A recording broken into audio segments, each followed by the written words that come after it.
তো বন্ধুরা চিকেন বানাবো আজকে। তো চিকেনটাকে ম্যারিনেট করে রেখেছি, সব মশলা দিয়ে লবণ তেল দিয়ে ম্যারিনেট করা আছে। আর এখানে আলু ভেজে রেখেছি। আর এখানে আমরা সিম্পল যারা ডেলি যারা মশলা তৈরি করে সেটাই মশলা আছে এর মধ্যে। তো এটা সবাই বেসিক মশলা, সেটা তোমরা সকলেই জানো। তো আশা করছি চিকেনটা দারুণ হবে।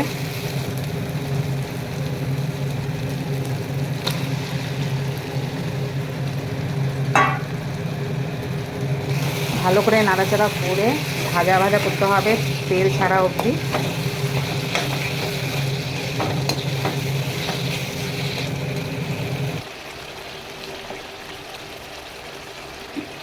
তো চিকেন আমাদের পুরো রেডি। আর দেখো খুব সুন্দর কষা কষা চিকেন হয়েছে। তো আজকের জন্য bye bye, see you again.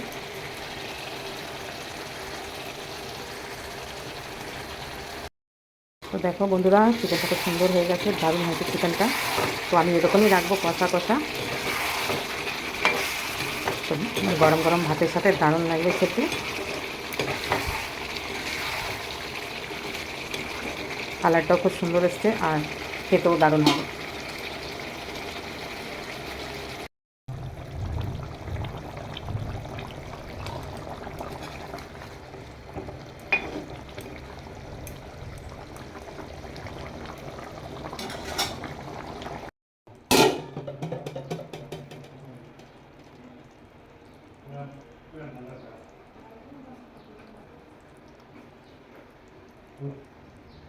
Una tinta